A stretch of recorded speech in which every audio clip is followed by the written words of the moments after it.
Welcome to Real Estate Coaching Radio, starring award-winning real estate coaches and #1 international best-selling authors, Tim and Julie Harris. This is the #1 daily radio show for realtors looking for a no BS, authentic, real-time coaching experience. What's really working in today's market, how to generate more leads, make more money, and have more time for what you love in your life. And now your hosts, Tim and Julie Harris. If I've heard it one time, I've heard it billions and billions of times, and that's there's no homes for sale. And the fact is there might not be any homes for sale if all you're doing is looking in the MLS. That's exactly right. And coaching clients, you know who you are. Many of my elite coaching clients, those are my one-on-one clients, as well as agents in premier coaching, have been hearing similar things from the coaches, which goes like this. How many buyers, listeners, would be in contract right now if it was just up to you to find them something? You're the one in the way, okay? So here's the accountability. And all of you are working with buyers who are both motivated and qualified. Some of them are even cash. And the only reason they're not in contract is because you haven't found them anything. So what we're going to be doing this week on the podcast, because this is such an important topic, is we're going to dedicate the entire week to it, is helping you guys find the homes that are actually for sale. Now, I want to start out by telling you a couple things just to clear the air.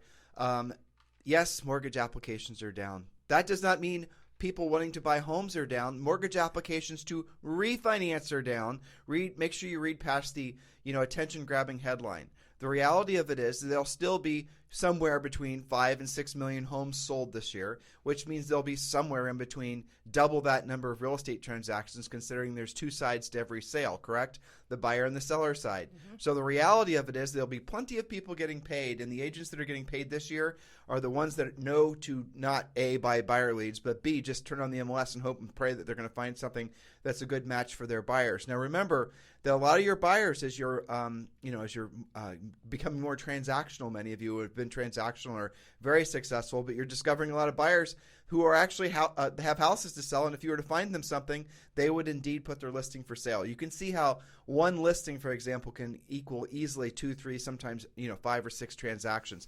But it all is going to be on your shoulders, and you're going to have to learn how to find off-market listings. Not just off-market listings, but homes that are actively for sale. They're just not in the MLS. So that's what we're going to be focusing on this week. Julie and I are going to give you 20 places that you can look for homes for sale. It's absolutely positively up to you to take notes and take this seriously.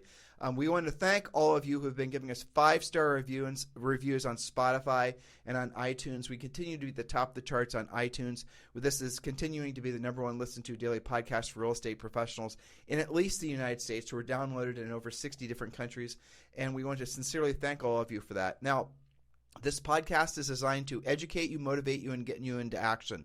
And one of the things you could be doing to help us, and we'd sincerely appreciate it, is if you give us a 5-star review on iTunes, a 5-star review on Spotify, and also please do give us some great feedback on both of those platforms. When you do that, it tells their algorithm, so I'm told, that this is a podcast worth sharing with other real estate professionals, and then they do the sharing for us. So we sincerely appreciate your help doing that. Give us a 5-star review on iTunes and a 5-star review on Spotify. And again, we will be sincerely grateful for that. And we will continue to give you guys what we hope you'll agree is leading edge, market-appropriate coaching and training for real estate professionals. And this topic is going to be something that will change a lot of lives if you're willing to take action on the information. So Julie, when we were coming up with this list, we were kind of deciding like we have to break through the ice with a lot of these guys. That's right. Because they have a lot of mental fatigue and malaise, frankly, from not realizing that essentially the world has changed. They're feeling it, but they don't realize that it's not going to change back. A lot of people think, well, this change is only temporary. The change is interest rates, the change is inflation, the change is the shifting market expectations. All these things are happening simultaneously. And it's not happened like this before. Julie and I have been in the coaching and training industry for 20 plus years, the real estate industry for basically 30 years. And the reality of it is that we have gone through many recessions, many shifts in the market, but nothing like what we're starting to experience now. Inflation is going to be the ultimate equalizer. And the people that have the skill set in an inflationary market, frankly, the agents who know how to help buyers through and sellers through the process, despite what they might perceive to be negative news, they're the ones that are going to win every single time. And one of the first things you're going to have to do to differentiate yourself in the marketplace It's not branding. It's not marketing. It's not all these other fluffery things that were trendy during this last market that we're leaving. The thing you're going to have to do in this market to really differentiate yourself is be the one with the house. Be the one with the listing. You have to be the agent who knows how to find homes for sale. Ultimately, isn't that really what the bottom line is? That's right. So your question on your mind is, where is all the inventory? We hear it all day, every day. You can say it all day, every day. Your buyers say it to you. You need two things. This is where you might want to start taking notes, listeners. You need to get your buyers in contract, and you need to find more listings for yourself, for your own listing inventory. We all know that having the inventory, just as Tim just said, how are you going to win? Have the house for sale. You guys know this from being out there in the market. So in this podcast series, we're going to show you how to accomplish both those things, getting your buyers in contract and getting more listings for you. And sometimes those two things will coincide. But before we get to the secret sources and strategies, there are two thoughts for you to consider. Number one, how well do you know what your buyers are actually looking for? Are they, or you, being too specific or overly obsessed with certain areas, amenities, or schools? It may be time to discuss having some flexibility. Knowing your buyer clients must-have versus would be nice to have criteria is going to make all the difference. Point number two, stop relying only on your MLS. This is one method, but it is no longer the method. You have to be very clear on that. You know, you and I look in the MLS, we look on Realtor.com all the time, but that is only, a 10-minute, foraging for something that might have popped up. Well, it's not the only source. We look to see what our rentals are. You and I have dozens of rentals all over the country. We look to see what our rentals are worth, just for fun mostly, and because we're not going to sell any of them. And it is shocking how frequently you'll look into one of our popular zip codes, like 43214 or something, and there are like 3 homes for sale, and everything else is pending and closed. Right, and while we're looking, one of those sold. Exactly. And if you're a buyer, that's the experience you're having. Nothing's for sale. But if you're an inexperienced, low-skilled agent, you're also going to be very frustrated very quickly. And I suspect, and we suspect, that's what's happening in the marketplace. But I'm going to share with you guys a little mindset shift. In every other part of the world, okay, there is no real MLS. It's not organized like it is in the United States and really in Canada. In every other part of the world, if you're looking for homes for sale, you go to each individual listing broker and you find out what they've got for sale. There is no buyer agency in basically every other part of the world. There's forms of it, but at the end of the day, there's no buyer agent commission. There's no automatic commission set aside for the buyer agent that's paid for by the seller everywhere else in the world except the United States and really Canada. I hope you guys are understanding that. So when we tell you with 100% confidence that you can be incredibly successful because of this market, you can, because the rest of the world has very, very experienced and successful agents, and they don't have the entitlement of buyer agent commission, and they don't really have a very well organized, centralized MLS like we have, or maybe past tense here. So when you're opening your mind to the possibilities, realize that if you really want to see how expansive this industry could possibly be for you, creating all kinds of different opportunities, look to other parts of the world. Look to see what's happening in France. Look to see what's happening in Israel. Look to see what's happening in Germany and Australia. Those markets are incredibly hot with lots of listing agents making lots of money. And that's what we want you to focus on too. Being a listing agent in a market like this is really the best use of your time and energy. And guess what? We've made it very simple for you. If you guys would like to have a free coaching call with one of our new member coaches to discuss you becoming a listing agent and learning how to really dominate in this market because of this market, just text the word JOIN, J-O-I-N, to 47372. Text the word JOIN, J-O-I-N, to 47372. You choose the day. You choose the time of your free coaching call.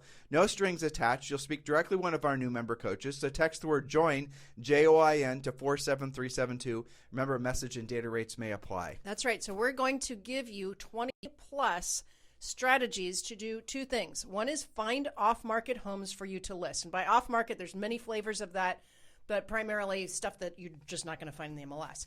And also to find off-market homes for you to sell to your buyers so they no longer lose out to the competition.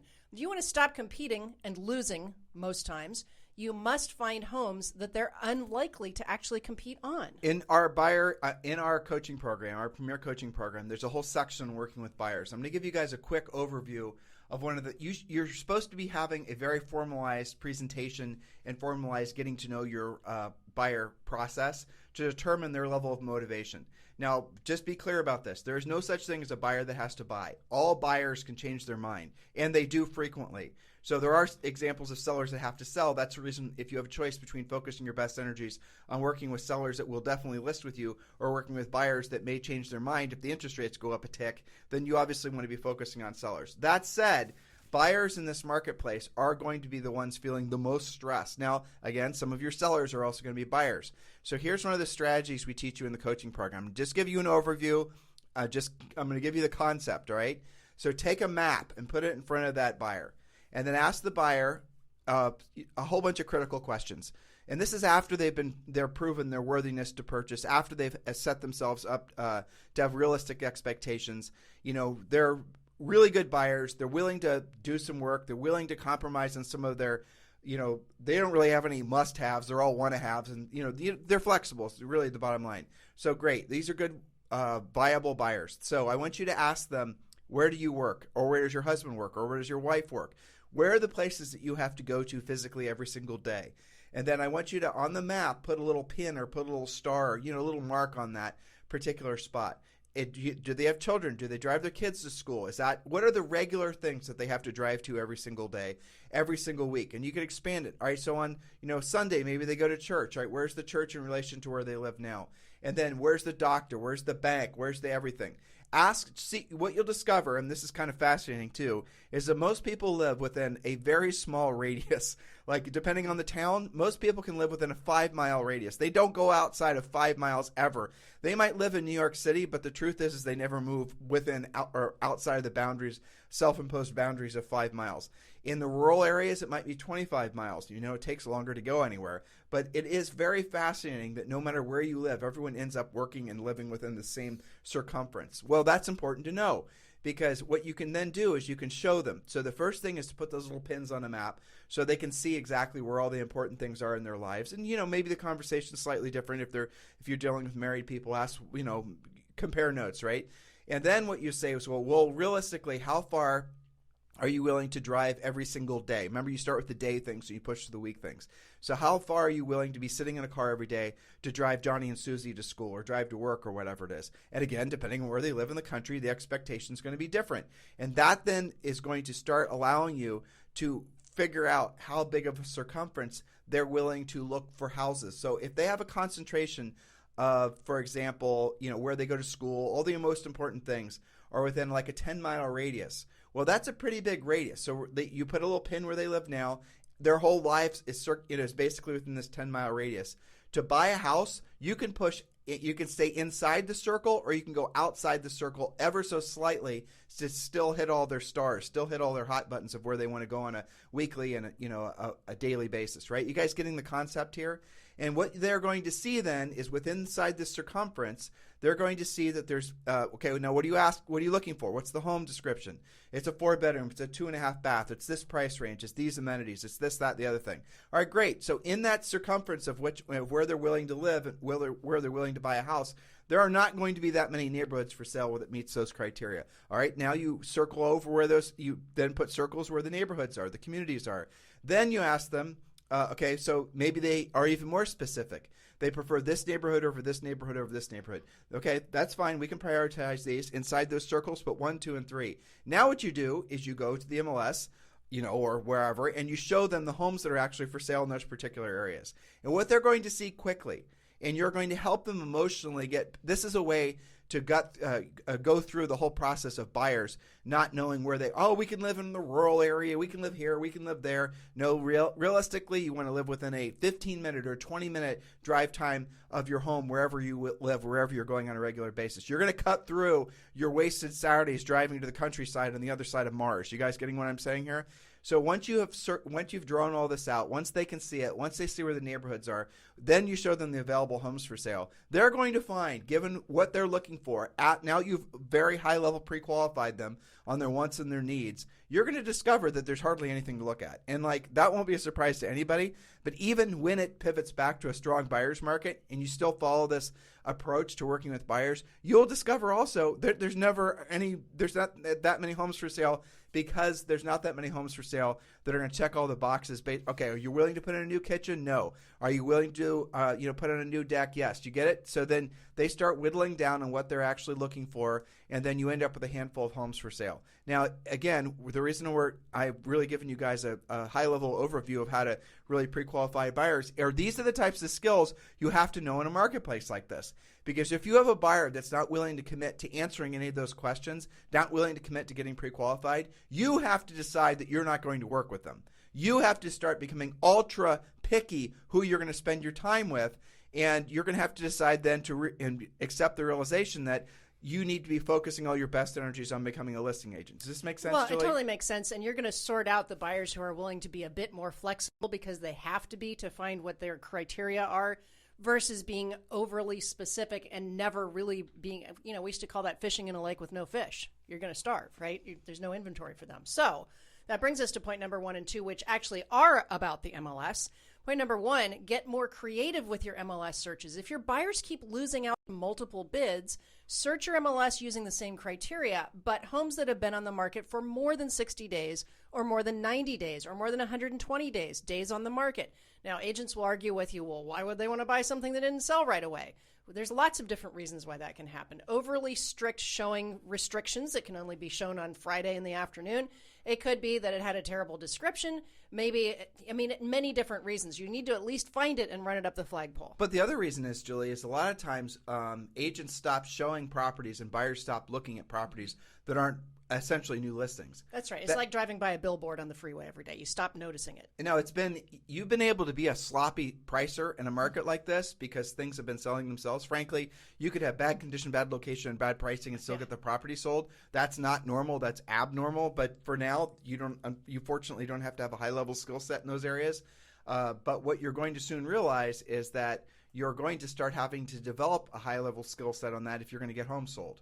That's right. There's a house in our neighborhood that is significantly overpriced. You and I know the seller will take less, and it's sitting around longer because it is aspirationally priced. That happens. But when you go and search for the older listings, it's not the seller may have themselves been maybe a little aspirationally priced in the beginning, but now that it's been for sale for 90 days, they're going to be more reasonable what they're willing to accept. Exactly. Or maybe the house had a condition issue when they put it for sale. They fixed the condition issue, and now it's sitting with that brand new roof, and yet nobody's seeing it because it's 60 or 90 days old, and agents are assuming, or they're not even showing it, and neither are the buyers looking for it. These are the types of things happen when it's like the spoiled milk theory. And again, this is another script I won't bore you guys with now, but it's a way of helping a seller understand the importance of actually pricing the house correctly out of the gates. Remember the whole I do. That's a script from 30 years ago. We'll have to work them into the idea of price reduction. Yeah, I know you guys aren't ready for that, so we're going to hold that back for another day. Don't shock them. Okay. All right. So the point is, if you're working with buyers and you keep banging your head into the wall losing, if you keep doing what you're doing, you're going to keep getting what you're getting, and eventually the buyers are going to go away and use somebody else or give up. So think out of the box in your MLS searches. Maybe they would consider a duplex in the same area, especially if it provides income for them. Have you had those conversations?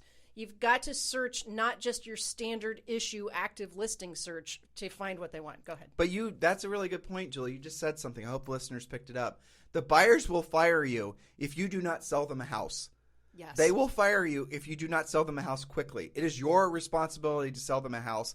It is your responsibility to help them to stay focused. It's your responsibility to help them move past, shorten their learning curve as fast as possible. They want to buy a house. Your job is to sell them a house. You need to ask those tough pre-qualification questions that come from using our buyer process. We have a 7-step listing process for attracting sellers to you and getting them listed and sold. We have a similar process when it comes to working with buyers. You have to have a professional approach with both buyers and sellers in this marketplace, or you will waste months, if not years of your time. And unfortunately, what will happen is you'll convince yourself that you're the problem, like somehow you're not good enough. Well, you are good enough. You just need to have the skills to back up your ambition.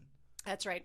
And point number 2, and I totally agree with you on mapping it out and that being the basis to understand buyers, but sometimes expanding the search geographically can help you find what they're looking for. For example, if they say they want these 3 zip codes in Austin, well, identify why those zip codes. Is that because the school's there, or is it because they just like a park there, right? Find other areas that have more inventory but are similar to those zip codes. So same for school districts, amenities. Maybe they just like the neighborhood park in the neighborhood, but there's a better one 10 miles away. Well, so when you found our house for us in Austin, Texas, when we lived it was in Georgetown, which is 30 miles north of Austin. Yep. You are the agent we were working with, because we were working with one of our coaching clients, had it in their head what we would want, right? Yes. And they were wrong. And they weren't listening to us, and they were assuming we'd want the certain school system and certain this and certain the other thing. They didn't bother to ask us whether we were planning on sending Zoe to a private school, which we ended up sending her to a private Catholic school. They didn't actually assume that we wouldn't mind. I mean, we're right out of our house. We don't have to drive anywhere every day. So Right. the moral of the story is that you found our place in Georgetown because you extended the search outside of the zip codes that he was looking by like 10 miles. That's right. And you found it. He was looking within 20 miles of Austin. I was looking within 35 miles of Austin. It was still only a half-hour drive down the freeway to get any time we wanted to go there.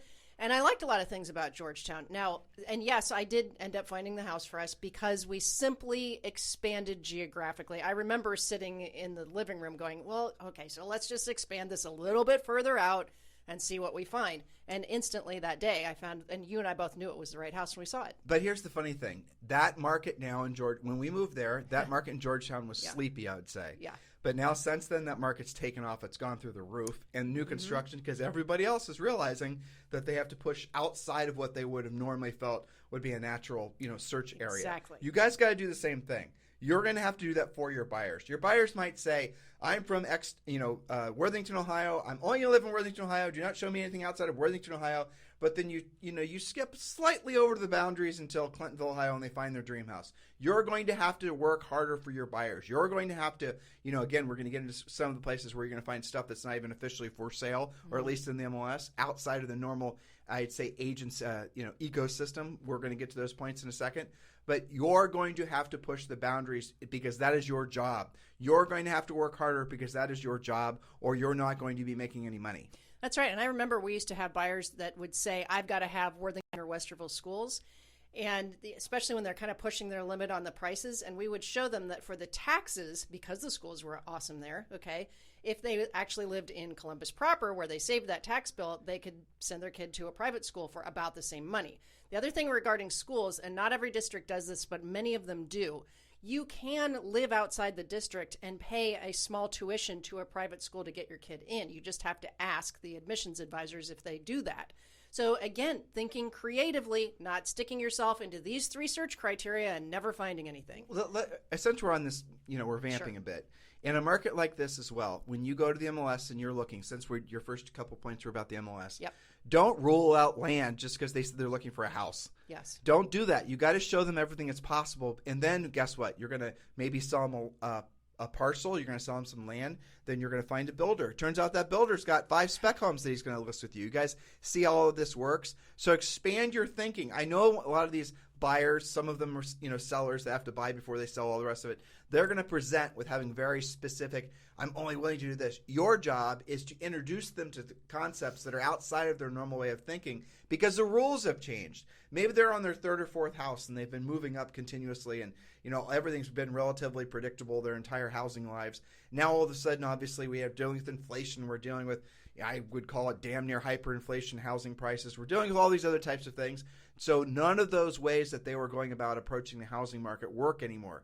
It's all changing. Everything's becoming different, changing, more expensive, more competition, more the rest of it. You're going to have to help them to understand that why not build? I got a great builder here, 3 great builders. You can talk to them, and you can actually end up buying a brand new house. And yes, it might cost you a little bit more, or maybe in some cases a lot more. But if you actually factor in the cost of building a new house with new everything versus buying a resale home where in the next 5 years you're going to have to replace everything, maybe you really should take a hard look at buying or building new and not having those trailing expenses and all the time associated with it. Oh, and by the way, Mr. Seller, in the future, if you go to put that home for sale, because it's a new design, because it's a new floor plan, because if everything is newer, you're going to hypothetically sell it for more than that resale house would have. That's now 5 or 10 or 20 years older.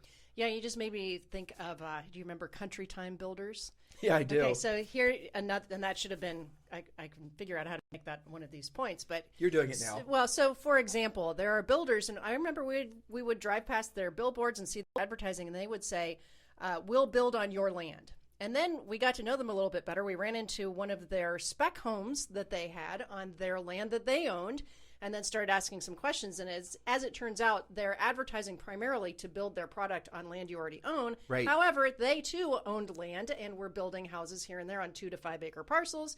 And so then the conversation became with the buyers, you did say you wanted a private backyard, right? Well, here's a place that's, 5 miles outside of your radius. It's brand new. You get 2 acres. They already have it. They'll build it for you.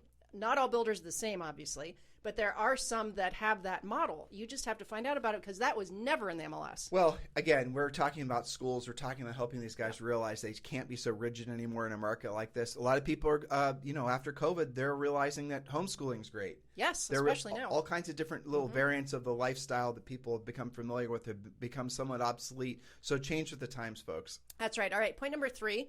Connect with investors like the guys that advertise, we pay cash for homes, or we buy ugly houses, or similar. Those investors don't purchase every home they're presented with. What happens to their turndowns? These might make good matches for your buyers, or even for you to flip and turn into a rental. Find investor groups at meetup.com or start your own. There are lots of private groups on Facebook for investors and flippers. The Kenmores in Washington, they have in their goals in 5 areas of life, one of their financial goals is to flip 6 houses this year.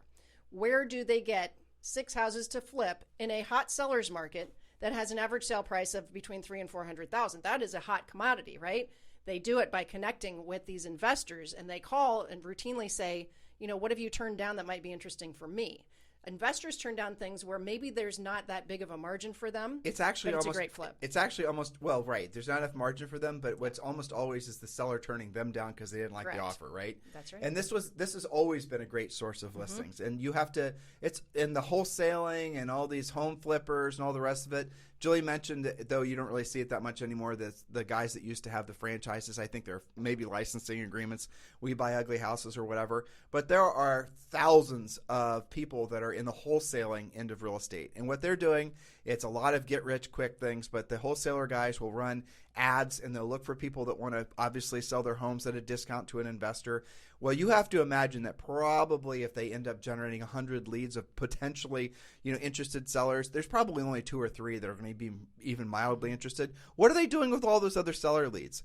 What would happen if you were to call those wholesalers up and say, well, as Julie just said, what are you doing with all the folks that say no to you? Are you doing anything with those leads? I'll already tell you the answer, podcast listeners. They're not. They just toss them aside. You then ask for those referrals, and if the folks obviously if that wholesaler has a real estate license, then that's another great source.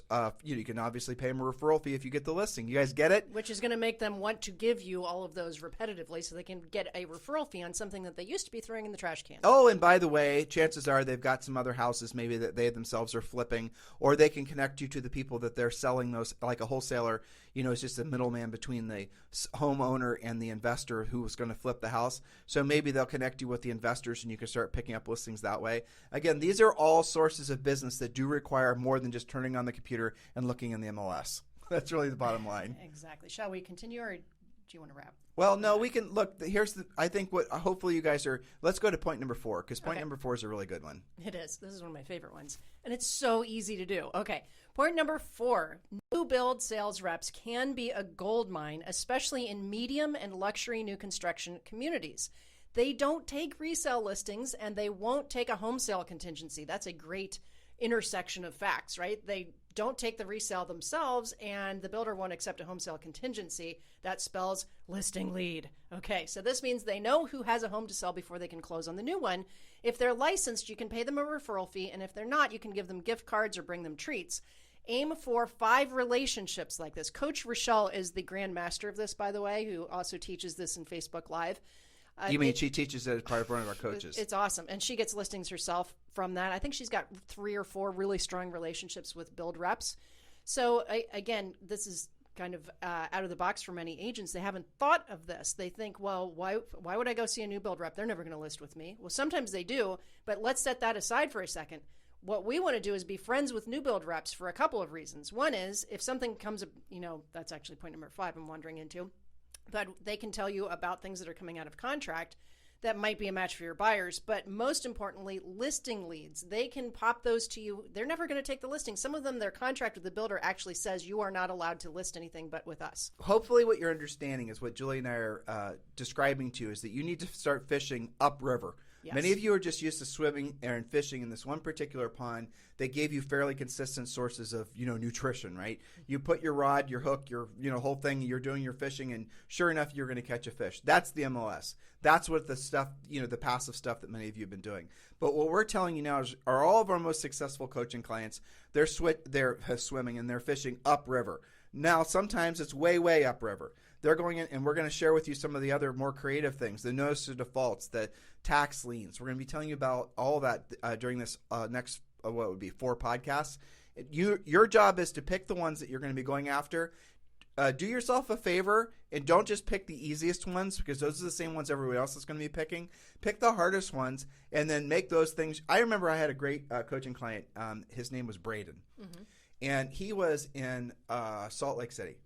And he was prospecting over the phone, proactive lead generating, and he was going after notice of defaults, but specifically older ones. And when I was coaching him, this was a while ago, maybe 15 years ago, his market was super, super hot.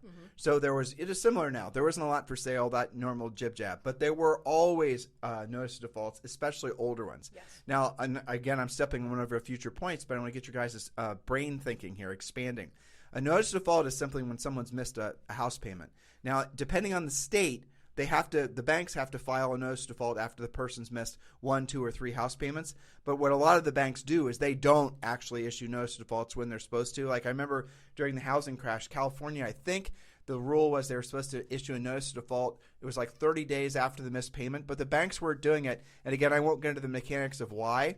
But what he knew to do is go after the older notice of defaults, because those older notice of defaults, chances are they hadn't just missed one payment, which is typically when you see a notice of default issued. They probably missed 5 or 6 or 7, and they probably were well down the foreclosure pipeline. Meaning they're more motivated now. Completely motivated, the very definition of a motivated seller.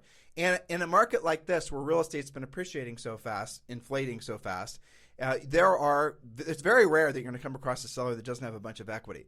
Just because they missed payments, just because they're in default, does not mean that there's not equity in the property. But here's what happens, is when the bank takes the property back, let's say there's $100,000 equity in the property. The seller can't make the payment. They may be even still living in the house. Maybe they've abandoned the house. But there's cash sitting there in that property that if they were to put it for sale, they would sell it. You're saying to yourself, well, why wouldn't they just list it with somebody? Why are they letting the house go back to the bank? Because they don't know that they can.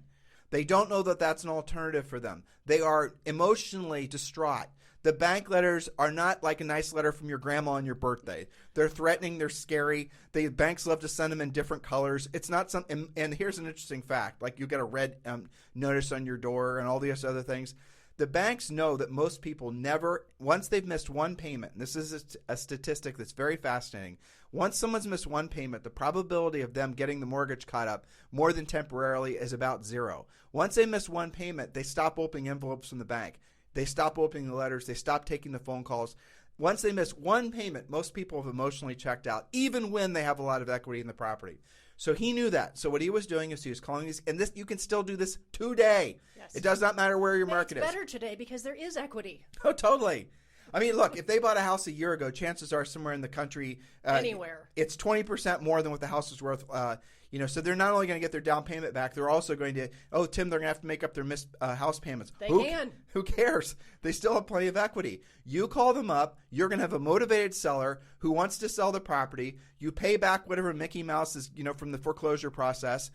You get the bank paid off. The house closes. You then made a nice commission. You've done somebody a huge favor. Now, why wouldn't they let the house go to foreclosure? Here's why. The bank will most likely figure out ways to make it so that that $100,000 that was equity that seller would have gotten back had they retailed the house with you is going to be magically eviscerated. Fees. The fees, the attorney fees, Yep. they have to, through a foreclosure process, again, depending on the servicer, they're going to have to pay all the real estate commissions. If it's an auction, all the reconditioning, and everything is the most expensive as you can possibly imagine. So then, yes, that seller might get some smidgen amount of money. Maybe had they listed it with you, it would have been $100,000. By the time the bank goes through the whole foreclosure process, if there's anything left, you'll be shocked. That's the reason that sometimes people don't understand. The banks, generally speaking, do not want to foreclose on houses, but we saw this during the housing crash. The banks will foreclose faster on houses with the most equity because they'll be in the strongest position financially. Oh no, Tim, they don't do that. Well, there are lots of studies that showed that they did.